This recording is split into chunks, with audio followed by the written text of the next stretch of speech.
What's going on, Savages? I was supposed to take a week off from making videos, but I realized there's some good fights coming up on this weekend's UFC card, so I thought I'd give you my quick predictions. Let's do this.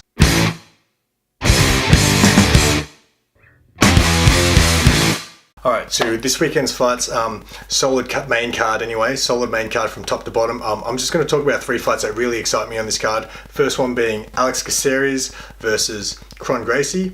For those who don't know who Kron Gracie is, he is the son of legendary Rickson Gracie. For those who don't know who Rickson Gracie is, he is the GOAT when it comes to Brazilian Jiu-Jitsu. Now for MMA fans, they can argue all day about who the greatest of all time is. Anderson Silva, GSP, John Jones, Fedor, Mighty Mouse. You're never going to get a right answer. When it comes to Jiu-Jitsu, BJJ, I'm pretty sure it's unanimous. Everyone will say Rickson Gracie is the greatest. So Kron's Jiu-Jitsu is obviously very high level. I have actually watched a lot of his Jiu-Jitsu matches, believe it or not. Believe it or not, I've never trained a day of Jiu-Jitsu in my life, but I've watched many Jiu-Jitsu contests, straight Jiu-Jitsu fights. I'm just a big fan of combat sports in general, so I will watch that shit. I have a video of Eddie Bravo. I watched him for 3 hours to put everybody into twisters. Alex Caceres, I'm a big fan of Alex Caceres. What's not to like about that guy?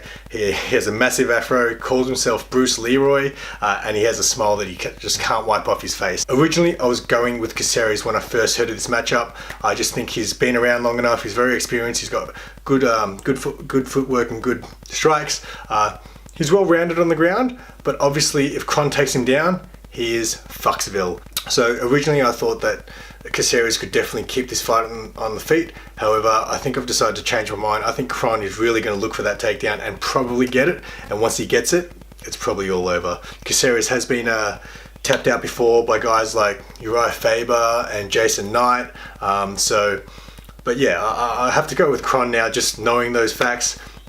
But don't be surprised if Caceres can keep him on the feet. Like if Kron can't take it to the ground, he ain't gonna win. But I got a feeling he probably will eventually get it to the ground and probably make quick work on the ground because his jiu-jitsu is just next level. So I'm going with Kron with this one, but don't be surprised if Bruce Leroy can pull off some magic.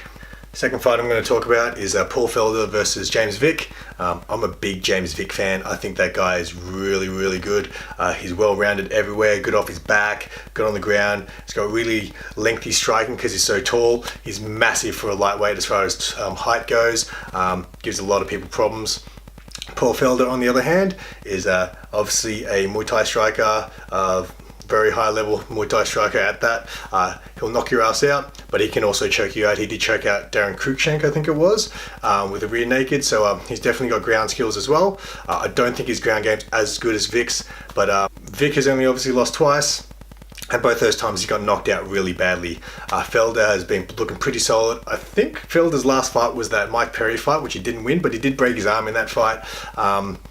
But I got a feeling that Felder's probably going to be able to get the knockout on Vick. He's that good on the feet. So I'm going to have to go with Felder in this one, but don't be surprised if Vick, as always, pulls off magic. I mean, the guy was getting his ass kicked by Jake Matthews and then gets the win.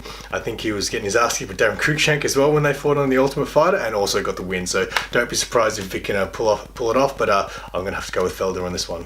The main event, Velasquez, the returning Cain Velasquez versus Francis Ngannou, the beast that everybody's scared of. Now, if you're an MMA fan, I know what you're thinking. You're thinking Cain's going to take him down and beat the absolute shit out of him, just like Stipe did. And that's probably how it's going to go.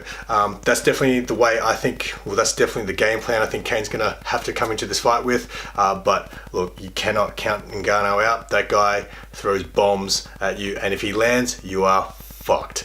I wouldn't be surprised if Ngannou landed a punch just like Junior did when he first fought Cain. But at the end of the day, everyone's just going to think if Cain comes back as the Cain of old, he's going to take Ngannou down and beat the living shit out of him. So I'm going to have to go with Cain on this one, but again, you just cannot count Ngannou out ever as long as he shows up to fight, not like he did against Derek Lewis. He's obviously always dangerous at any time in the fight.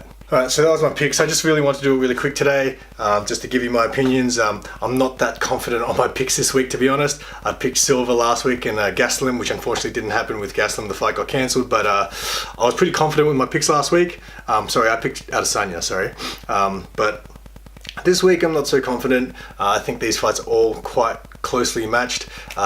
but hopefully they're going to be great fights either way. The main card is really solid. I'm looking forward to the fights this week. So till next time, you savages.